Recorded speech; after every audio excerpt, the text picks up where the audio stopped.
Hello बच्चों, welcome to your channel physics with king sir. बच्चों शुरू करते हैं आज का टॉपिक। आज का जो टॉपिक है थ्योरेटिकल टॉपिक है, बट आपके बोर्ड एग्जाम की दृष्टि से, वाइवा की दृष्टि से बड़ा ही इम्पोर्टेंट टॉपिक है। जो आज का टॉपिक है हाइगेंस का तरंग सिद्धांत या हाइगेंस वेव थ्योरी या हाइगेंस वेव प्रिंसिपल। अब हाइगेंस का तरंग सिद्धांत क्या था, इसको समझने के लिए आप लाइट की उस हिस्ट्री के बारे में जाइए जहाँ पे लाइट के बारे में ये चल रहा था कि लाइट वेव है कि लाइट पार्टिकल है। बच्चों, जैसा कि प्रॉपर्टीज ऑफ लाइट में हम लोगों को पढ़ाया जाता है कि लाइट ड्यूअल नेचर का होता है। प्रकाश द्वैतीय प्रकृति का है, प्रकाश कण का भी गुण रखता है, प्रकाश तरंग का भी गुण रखता है। तो सबसे पहले जो ये बताया गया कि नहीं लाइट वेव है, ये जिस साइंटिस्ट ने इस चीज़ के बारे में बताया वो साइंटिस्ट हाइगेंस थे।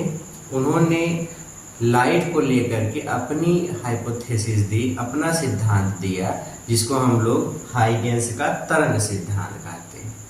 उन्होंने अपने वेव प्रिंसिपल में इस तरीके से बताया कि देखिए लाइट जो है वो तरंगों के रूप में चलता है। अब कैसे लाइट वेव के रूप में चलता है, क्या इन्होंने बताया, उसी प्रिंसिपल को समझने की कोशिश करते हैं। जो हाइगेंस ने अपने तरंग सिद्धांत में क्या बताया उस चीज को हम लोग समझते हैं। देखिए हाइगेंस का तरंग सिद्धांत ये था बच्चों कि किसी भी स्रोत से, सपोज ये कोई सोर्स ऑफ लाइट है, ये सोर्स ऑफ लाइट है, प्रकाश का कोई स्रोत है। इन्होंने कहा कि किसी भी स्रोत से निकलने वाला जो प्रकाश है ये तरंगों के रूप में माध्यम में सभी संभव दिशाओं में या सभी दिशाओं में एक निश्चित चाल से आगे की तरफ बढ़ता है। ये सभी वेव्स इस सोर्स से निकल करके, इस स्रोत से निकल करके माध्यम में सभी दिशाओं में एक निश्चित चाल से आगे की तरफ बढ़ते हैं। फिर से सुनिए, हाइगेंस ने अपने वेव प्रिंसिपल में ये बताया कि किसी स्रोत से निकलने वाला प्रकाश माध्यम में सभी दिशाओं में एक निश्चित चाल से या प्रकाश की चाल से आगे की तरफ बढ़ती है सभी दिशाओं में। जैसे बल्ब जल रहा है तो बल्ब से निकलने वाला जो प्रकाश है मीडियम में सभी डायरेक्शन में, ऊपर नीचे सभी दिशाओं में एक समान वेग से, या जो प्रकाश है तरंगों के रूप में सभी दिशाओं में प्रकाश की चाल से आगे की तरफ बढ़ता है। ये पहला पॉइंट था या पहली बात इन्होंने बताई लाइट को लेकर के। फिर से सुनिए, प्रकाश तरंग है। प्रकाश जब भी किसी स्रोत से निकलता है तो माध्यम में सभी दिशाओं में प्रकाश की चाल से आगे की तरफ बढ़ता है। ओके, तो जो हाइगेंस ने अपने तरंग सिद्धांत में ये माना था कि जो प्रकाश तरंगे होती हैं, जो लाइट वेव्स होती हैं, ये अनुदैर्ध्य तरंगे होती हैं। ऐसी तरंगे होती हैं अनुदैर्ध्य तरंगे। बच्चों मैं आपको वेव्स का थोड़ा सा इंट्रो दे दूं। देखो बच्चों, जो वेव्स होती हैं, तरंगे होती हैं, ये दो प्रकार की होती हैं। एक होती हैं जिसको हम बोलते हैं मैकेनिकल वेव। मैकेनिकल वेव्स ऐसी वेव्स होती हैं जिनको मीडियम में प्रोपेगेट करने के लिए, जिन्हें आगे बढ़ने के लिए माध्यम की जरूरत होती है। बिना माध्यम के ये तरंगे नहीं चल सकती। जैसे हमारी ध्वनि तरंगे हुई, जिसको हम लोग लॉन्गिट्यूडिनल वेव्स या अनुदैर्ध्य तरंगे कहते हैं। उसी तरीके से डोरी में उत्पन्न तरंगे या ट्रांसवर्स वेव, दो तरीके की वेव्स होती हैं। ट्रांसवर्स वेव्स और दूसरा है जिसको हम लोग बोलते हैं लॉन्गिट्यूडिनल वेव्स। दो तरीके की तरंगे होती हैं मैकेनिकल वेव्स। मैकेनिकल वेव्स या इसी को हिंदी में यांत्रिक तरंगे कहते हैं। यांत्रिक तरंगे ऐसी तरंगे होती हैं जिनके संचरण के लिए, जिनके माध्यम में आगे बढ़ने के लिए या माध्यम की जरूरत होती है या संचरण के लिए माध्यम की जरूरत होती है। ये दो प्रकार की होती हैं, ट्रांसवर्स मतलब अनुप्रस्थ और लॉन्गिट्यूडिनल का मतलब अनुदैर्ध्य। तो दो तरीके की ये तरंगें होती हैं, लेकिन ये याद रखिए कि अनुदैर्ध्य तरंग हो या अनुप्रस्थ तरंग हो, दोनों के संचरण के लिए ही माध्यम की जरूरत होती है। बिना माध्यम के ये नहीं चल सकती। उसी तरीके से दूसरे प्रकार की वेव हैं जिसके संचरण के लिए माध्यम की कोई जरूरत नहीं होती। ये अगर माध्यम है तो भी चल सकती हैं और माध्यम नहीं है तो भी चल सकती हैं। ऐसी तरंगों को हम बोलते हैं इलेक्ट्रोमैग्नेटिक वेव्स। और इलेक्ट्रोमैग्नेटिक वेव जो होती हैं, इलेक्ट्रोमैग्नेटिक वेव के संचरण के लिए मीडियम की जरूरत नहीं होती। तो बच्चों, जो हाइगेंस थे, हाइगेंस ने अपने तरंग सिद्धांत में प्रकाश तरंगों को अनुदैर्ध्य तरंग माना था। इन्होंने अपनी वेव थ्योरी में ये बताया, पहली चीज कि लाइट वेव होती है, प्रकाश तरंग है। अब प्रकाश तरंग है तो प्रकाश तरंग कैसी तरंग है? तो इन्होंने कहा प्रकाश तरंगे अनुदैर्ध्य तरंगे होती हैं। अभी मैंने बताया कि अनुदैर्ध्य तरंगे ऐसी तरंगे हैं जिनके संचरण के लिए, जिनके माध्यम में आगे बढ़ने के लिए या आगे चलने के लिए माध्यम की जरूरत होगी, माध्यम की आवश्यकता होगी। ऐसी तरंगे जिनके आगे संचरण के लिए माध्यम की जरूरत होती है, ऐसी तरंग होती है अनुदैर्ध्य तरंगे। अब इनसे पूछा गया कि बताइए, अगर प्रकाश तरंगों के रूप में चलता है और प्रकाश अनुदैर्ध्य तरंग है, तो बताइए कि अनुदैर्ध्य तरंग के संचरण के लिए माध्यम कौन सा है, किस माध्यम में ये तरंगें चलती हैं? तो उन्होंने बताया कि देखिए, पूरे यूनिवर्स में इन्होंने एक इमेजिनरी माध्यम की कल्पना की थी। इन्होंने कहा कि पूरे ब्रह्मांड में एक ऐसा माध्यम फैला हुआ है जिस माध्यम की प्रत्यास्थता बहुत अधिक, जिस माध्यम का जो प्रत्यास्थता है, जिसको इलास्टिसिटी बोलते हैं, ये बहुत अधिक और इसका घनत्व, डेंसिटी जिसको कहते हैं, इसका घनत्व बहुत ही कम होता है, बहुत कम है। एक ऐसा माध्यम पूरे ब्रह्मांड में फैला हुआ है और इस माध्यम का नाम उन्होंने रखा ईथर। क्या रखा? ईथर। उन्होंने बताया कि ईथर जैसा कोई एक ऐसा मीडियम है जो पूरे यूनिवर्स में एक समान रूप से फैला हुआ है। ईथर की विशेषता ये है कि ईथर की प्रत्यास्थता बहुत अधिक और ईथर का घनत्व बहुत ही कम होता है। ईथर की प्रत्यास्थता बहुत अधिक और ईथर का घनत्व बहुत ही कम होता है। ऐसे माध्यम की इन्होंने कल्पना की। ओके, उन्होंने बच्चों ये भी बताया कि किसी भी माध्यम में जो अनुदैर्ध्य तरंगों की चाल होती है वो दो बातों पर निर्भर करती है, एक माध्यम की प्रत्यास्थता पर, दूसरा माध्यम के घनत्व पर। तो उन्होंने कहा कि किसी भी माध्यम में जो प्रकाश तरंगें चलती हैं, प्रकाश तरंगों की चाल ये v बराबर √E/d होता है, जहाँ पे E माध्यम की प्रत्यास्थता है, इलास्टिसिटी है, और जो d है वो डेंसिटी है, घनत्व है। अब चूंकि प्रत्यास्थता बहुत अधिक है, घनत्व बहुत कम है, तो इसका भागफल बड़ी संख्या प्राप्त होगी, वर्गमूल भी बड़ी संख्या प्राप्त होगी। इसका मतलब माध्यम में जो प्रकाश की चाल होती है वो बहुत अधिक होती है, प्रकाश की चाल ये बहुत अधिक होती है। ये अपने प्रिंसिपल में इतनी बातें बताया था हाइगेंस ने। अब मैं इसी को समराइज करता हूँ, एक एक पॉइंट को खूब अच्छे से समझिए कि हाइगेंस ने प्रकाश को तरंग माना और तरंग मान करके प्रकाश के बारे में क्या बातें बताई। तो बच्चों, सबसे पहले शुरू करते हैं हाइगेंस का तरंग सिद्धांत। हाइगेंस वेव प्रिंसिपल या हाइगेंस वेव थ्योरी। ध्यान से समझिए, हाइगेंस के तरंग सिद्धांत के अनुसार प्रकाश तरंगों के रूप में आगे की तरफ बढ़ता है। किसी स्रोत से निकलने वाला प्रकाश माध्यम में सभी दिशाओं में तरंगों के रूप में प्रकाश की चाल से आगे की ओर बढ़ता है। ठीक है। दूसरी चीज, हाइगेंस ने अपने सिद्धांत में प्रकाश तरंगों को अनुदैर्ध्य तरंगे माना।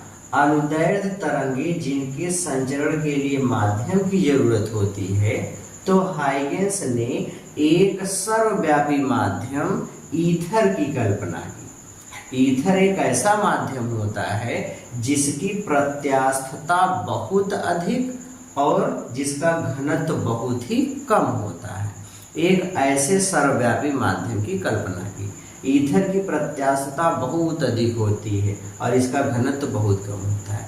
किसी भी माध्यम में जो अनुदैर्ध्य तरंगों की चाल होती है, ये दो बातों पर निर्भर करती है, एक माध्यम की प्रत्यास्थता और दूसरे माध्यम के घनत्व पर। तो इस प्रकार से V जो माध्यम में चाल है अनुदैर्ध्य तरंग या प्रकाश तरंग की, इसका फार्मूला होगा V बराबर √E/d, जहाँ E को बोलेंगे माध्यम की प्रत्यास्थता और d घनत्व। चूंकि E बहुत बड़ी संख्या है और d बहुत छोटी संख्या है, तो इसका भागफल एक बहुत बड़ी संख्या प्राप्त होगी, वर्गमूल एक बहुत बड़ी संख्या प्राप्त होगी। इसका मतलब कि माध्यम में जो प्रकाश की चाल होती है वो बहुत अधिक होती है। ये पूरी कहानी थी हाइगेंस के तरंग सिद्धांत की। एक बार फिर से रिवाइज करते हैं। हाइगेंस का वेव प्रिंसिपल क्या था? हाइगेंस ने प्रकाश को तरंग माना। पहला प्रिंसिपल क्या है? हाइगेंस ने प्रकाश को तरंग माना। ओके। हाइगेंस के तरंग सिद्धांत के अनुसार प्रकाश तरंगों के रूप में प्रकाश तरंगों के रूप में चलता है। हाइगेंस के तरंग सिद्धांत के अनुसार प्रकाश तरंगों के रूप में चलता है। फिर किसी भी स्रोत से निकलने वाला प्रकाश तरंगों के रूप में माध्यम में सभी दिशाओं में या चारों दिशाओं में या माध्यम में सभी दिशाओं में तरंगों के रूप में प्रकाश की चाल से आगे बढ़ता है। क्या आपने बताया? फिर से सब सुनो। पहली चीज, हाइगेंस ने कहा कि प्रकाश तरंग है। दूसरी चीज, किसी स्रोत से निकलने वाला प्रकाश तरंगों के रूप में माध्यम में सभी दिशाओं में प्रकाश की चाल से आगे की तरफ बढ़ता है। दूसरी पॉइंट। तीसरी चीज ये बच्चों, जब हाइगेंस ने बताया कि प्रकाश तरंग है, तो उस समय इन्होंने कहा कि प्रकाश जो होता है ये अनुदैर्ध्य तरंग है। अब अनुदैर्ध्य तरंगे ऐसी तरंगे होती हैं जिनके चलने के लिए, जिनके संचरण के लिए माध्यम की जरूरत होती है। तो इन्होंने कहा कि एक ऐसा सर्वव्यापी माध्यम जो पूरे यूनिवर्स में फैला हुआ है, जिसमें कि अनुदैर्ध्य तरंगे चलती हैं, वो सर्वव्यापी माध्यम है ईथर। वो सर्वव्यापी माध्यम क्या है? ईथर। वो एक सर्वव्यापी माध्यम की कल्पना की और बताया कि एक सर्वव्यापी माध्यम जो पूरे यूनिवर्स में एक समान रूप से फैला हुआ है, वो सर्वव्यापी माध्यम है ईथर। ईथर की विशेषता ये है कि ईथर की प्रत्यास्थता बहुत अधिक होती है और ईथर का घनत्व बहुत ही कम होता है। ईथर जैसे माध्यम में ये अनुदैर्ध्य तरंगे अर्थात प्रकाश तरंगे चलती हैं। अब इनके संचरण के लिए जो ईथर की कल्पना की गई, ईथर जैसे माध्यम में या किसी माध्यम में अनुदैर्ध्य तरंग की चाल माध्यम की प्रत्यास्थता और घनत्व पर निर्भर करता है। तो उन्होंने देखा कि जो चाल होता है V बराबर √E/d, चूंकि ईथर का घनत्व बहुत कम, प्रत्यास्थता बहुत अधिक होती है, तो इस प्रकार से पता चलता है कि किसी माध्यम में प्रकाश की चाल बहुत ही अधिक होती है। मतलब प्रकाश बहुत अधिक वेग से या बहुत तेजी से किसी भी माध्यम में चलता है। क्लियर हो गया? ओके। तो ये है बच्चों हाइगेंस का तरंग सिद्धांत, वेव प्रिंसिपल है। याद रखो, ये हाइगेंस का तरंग सिद्धांत है, वेव प्रिंसिपल है। बच्चों हाइगेंस ने अपने तरंग सिद्धांत सिद्धांत को तो बताया, लेकिन एक दिक्कत ये भी हुई, जैसे हाइगेंस ने तरंग सिद्धांत माना, ठीक है बताया, लेकिन इन्होंने जो प्रकाश को अनुदैर्ध्य तरंग माना, इसी में इनका ये तरंग सिद्धांत फेल हो गया था। कुछ साइंटिस्ट थे, जैसे उसमें सबसे बड़ा जो एक्सपेरिमेंट किया गया था वो साइंटिस्ट थे, उनका नाम था माइकलसन मोरले। माइकलसन मोरले ने एक डिफ्रैक्शन ग्रेटिंग का एक्सपेरिमेंट किया था, जिससे ये पता चला कि जैसा कि हाइगेंस का सोचना था कि पूरे यूनिवर्स में एक ईथर जैसा माध्यम फैला हुआ है, उन्होंने देखा तो कहा कि नहीं, ऐसा तो कोई माध्यम नहीं है। अब विवर्तन ग्रेटिंग के एक्सपेरिमेंट, कोई चीज़ एक्सपेरिमेंटल प्रूव की जा रही है तो वो ज़्यादा वैलिड होती है। तो अपने प्रयोगों से ये सिद्ध किया कि जो पूरा एक इन्होंने सर्वव्यापी माध्यम है, वो सर्वव्यापी माध्यम जो ईथर कहा, ऐसा वास्तव में कोई माध्यम नहीं है। तो ये वाला सिद्धांत फेल हो गया। उन्होंने सर्वव्यापी माध्यम ईथर, जब ईथर उपस्थित नहीं है तो अनुदैर्ध्य तरंगें चल नहीं सकती, अनुदैर्ध्य तरंगें चल नहीं सकती तो फिर प्रकाश कैसे चलता है तरंगों के रूप में, ये चीज़ नहीं बता पा रहे थे। तो ये पहला रीजन बना कि माइकलसन मोरले ने ईथर की उपस्थिति को सही नहीं माना था, जिसकी वजह से हाइगेंस का ये सिद्धांत फेल हो गया था। फिर बाद में साइंटिस्ट आए थे मैक्सवेल। मैक्सवेल ने विद्युत चुंबकीय तरंगों के बारे में खोज किया था। उन्होंने ये भी बताया कि लाइट तो इलेक्ट्रोमैग्नेटिक वेव है, लाइट लॉन्गिट्यूडनल या अनुदैर्ध्य तरंग नहीं है। बाद में ये थ्योरी भी फेल हो गई थी, तो ये सिद्धांत इनका फेल हो गया था। बाद में इस चीज़ को इन्होंने करेक्ट भी किया। बाद में इसी सिद्धांत को हाइगेंस ने अपने इसी वेव प्रिंसिपल को, वेव थ्योरी में अनुदैर्ध्य की जगह प्रकाश को अनुप्रस्थ मान करके और विद्युत चुंबकीय तरंग मान करके फिर से इसकी व्याख्या की थी। और जो बाद में इन्होंने करेक्शन के बाद जो थ्योरी बताई थी, उसी को हम लोग बोलते हैं हाइगेंस के द्वितीयक तरंगिकाओं का सिद्धांत। क्या है? हाइगेंस के द्वितीयक तरंगिकाओं का सिद्धांत। तो बच्चों देखते हैं, हाइगेंस ने जब लाइट को माना कि लाइट एक अनुप्रस्थ तरंग है, विद्युत चुंबकीय तरंग है, तो उसके बाद फिर क्या सिद्धांत इन्होंने बताया, मतलब द्वितीयक तरंगिकाओं का सिद्धांत क्या है, इसको सीखते हैं। मिटाते हैं इसको। ओके,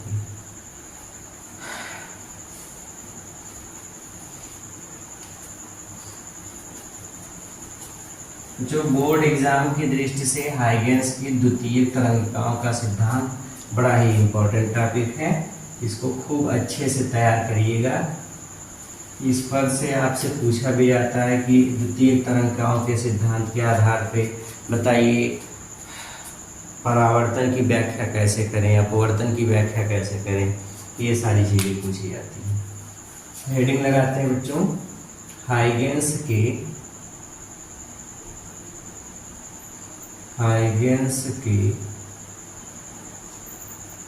द्वितीयक तरंगिकाओं का सिद्धांत।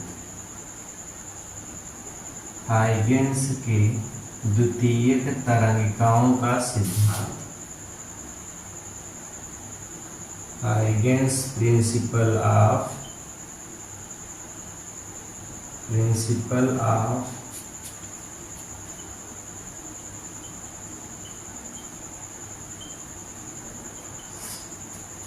ये हम लोगों को पढ़ना है, Huygens principle of secondary wavelets. बच्चों इस चीज को पढ़ने से पहले मैं आपको बता दूं, पहले एक कॉन्सेप्ट आपको खूब अच्छे से समझ में आना चाहिए, जिसको हम बोलते हैं तरंगाग्र, वेव फ्रंट।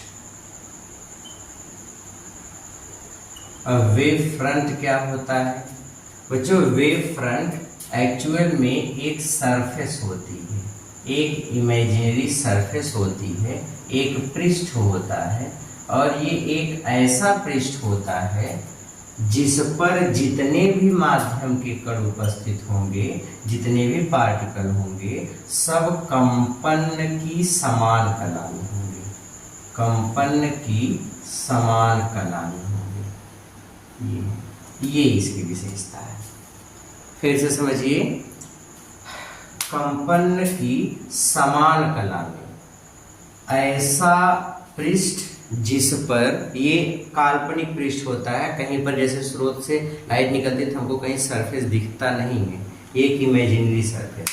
पूछ लिया जाए तरंगाग्र किसे कहते हैं, तो आप बताएंगे माध्यम में खींचा गया ऐसा काल्पनिक पृष्ठ जिस पर उपस्थित माध्यम के प्रत्येक कण कंपन की समान कला में होते हैं, उसी को ही तरंगाग्र कहते हैं। क्या बोलते हैं? वेव फ्रंट कहते हैं। फिर से सुनिए, किसी माध्यम में खींचा गया ऐसा काल्पनिक पृष्ठ जिस पर उपस्थित माध्यम के सभी कण कंपन की समान कला में होते हैं, उसी को हम बोलते हैं वेव फ्रंट। क्या बोलते हैं? Wave front. तो ये तरंगाग्र इसको बोलते हैं। जो हाइगेंस प्रिंसिपल वाले चैप्टर में आपको वेव फ्रंट के बारे में शुरू में ही बताया गया है कि वेव फ्रंट क्या होता है, अलग अलग स्रोत के कारण वेव फ्रंट कैसे चलता है। जैसे पॉइंट सोर्स है, अगर लाइट का सोर्स कोई पॉइंट सोर्स है तो उसके कारण वेव फ्रंट स्फेरिकल बनता है। लाइन सोर्स है तो उसके कारण सिलेंड्रिकल बनता है। वेव फ्रंट के अलग अलग बनने के तरीके कैसे होते हैं, वेव फ्रंट या एक समान कला की क्या स्थिति है, तो सारी चीज़ें आपको चैप्टर के स्टार्टिंग में बताई गई हैं। तो वही कॉन्सेप्ट यहाँ पे मैं एक बार फिर से रिवाइज कर रहा हूँ। तरंगाग्र क्या है? तरंगाग्र किसी माध्यम में खींचा गया ऐसा काल्पनिक पृष्ठ होता है जिस पर उपस्थित माध्यम के सभी कण कंपन की समान कला में होते हैं, उसी को क्या बोलते हैं? वेव फ्रंट या तरंगाग्र कहते हैं। तो ओके, तो ये तरंगाग्र होता है। अब बच्चों, हाइगेंस ने अपने तरंग सिद्धांत के बाद जो द्वितीयक तरंगिकाओं का सिद्धांत दिया करेक्शन के बाद, वो क्या सिद्धांत था? बच्चों, हाइगेंस का तरंग सिद्धांत फेल क्यों हुआ था, ये चीज बड़ी इंपॉर्टेंट है। पहली चीज देखो, फेलियर भी जानते रहो। हाइगेंस का तरंग सिद्धांत के फेल होने के कौन कौन से रीजन थे? पहला रीजन ये था, हाइगेंस ने अपने सिद्धांत में प्रकाश तरंगों को अनुदैर्ध्य तरंग माना था। अनुदैर्ध्य तरंग मान करके प्रकाश की एक घटना जिसको हम लोग ध्रुवण कहते हैं, इसकी व्याख्या नहीं की जा सकी थी। बाद में प्रकाश को अनुप्रस्थ मान करके ध्रुवण की व्याख्या की गई। तो पहला फेलियर ये हो गया था कि ध्रुवण क्यों होता है, हाइगेंस इस चीज को नहीं समझा पाए क्योंकि ये प्रकाश तरंगों को अनुदैर्ध्य माने थे। बाद में माना गया कि प्रकाश अनुप्रस्थ तरंग है और उसको मान करके ध्रुवण की व्याख्या हुई। दूसरे एक साइंटिस्ट थे माइकलसन मोरले, इन्होंने बताया कि ईथर जैसा कोई माध्यम नहीं है, जबकि इन्होंने अनुदैर्ध्य तरंगों के चलने के लिए ईथर जैसे माध्यम की कल्पना की थी। तो इन्होंने कहा ईथर जैसा कोई माध्यम नहीं है। तो माइकलसन मोरले ये जो साइंटिस्ट थे, इन्होंने ईथर की उपस्थिति को सही नहीं माना था।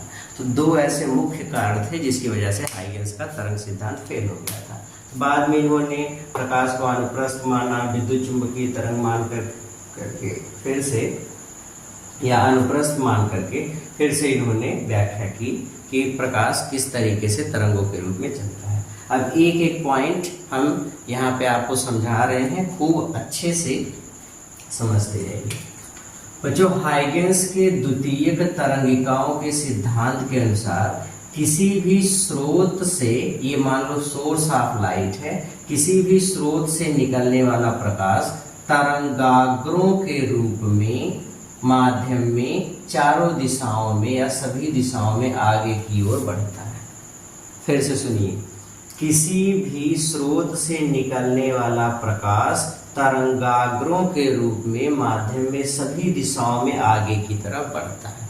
मतलब इन्होंने कहा कि लाइट वेव फ्रंट के रूप में आगे, स्रोत है तो वहां से वेव फ्रंट के रूप में लाइट आगे की तरफ चलती है, तरंगाग्र के रूप में। तो किसी भी स्रोत से निकलने वाला प्रकाश तरंगाग्रों के रूप में माध्यम में आगे की तरफ बढ़ता है। ये पहली पॉइंट। दूसरी पॉइंट ये है कि तरंगाग्र के पृष्ठ पर उपस्थित माध्यम के प्रत्येक कण, तरंगाग्र के पृष्ठ पर उपस्थित माध्यम के प्रत्येक कण जो कंपन की समान कला में होते हैं। अभी हम लोग तरंगाग्र के बारे में पढ़े थे, तरंगाग्र के पृष्ठ पर उपस्थित माध्यम के सभी कण कंपन की समान कला में होते हैं। तो ये वेव फ्रंट है, इस पर उपस्थित माध्यम के प्रत्येक कण जो कि कंपन की समान कला में होते हैं, ये नए तरंग स्रोत का कार्य करते हैं, नए तरंग स्रोत का कार्य करते हैं। इन नए तरंग स्रोतों को द्वितीयक तरंग स्रोत कहते हैं। क्या कहते हैं? द्वितीयक तरंग स्रोत कहते हैं, सेकेंडरी लाइट ऑफ सोर्स बोलते हैं। तो ये जो द्वितीयक तरंग स्रोत हैं, इन द्वितीयक तरंग स्रोत के द्वारा अपनी तरंगों को बनाया, अपने तरंगाग्रों को बनाया जाता है। ये अपने तरंगाग्र को बनाएगा, ये अपना वेव फ्रंट बनाएगा, ये अपना वेव फ्रंट बनाएगा। तो सब अपने वेव फ्रंट को बनाते हैं। अब बच्चों ये याद रखो, जो द्वितीयक तरंग स्रोत के द्वारा अपने तरंगाग्र बनाए गए, इन तरंगाग्रों को तरंगाग्र ना कहा करके हम द्वितीयक तरंगिका कहते हैं। क्या कहते हैं? द्वितीयक तरंगिका, ये सेकेंडरी वेवलेट्स इसको कहते हैं, सेकेंडरी वेवलेट्स।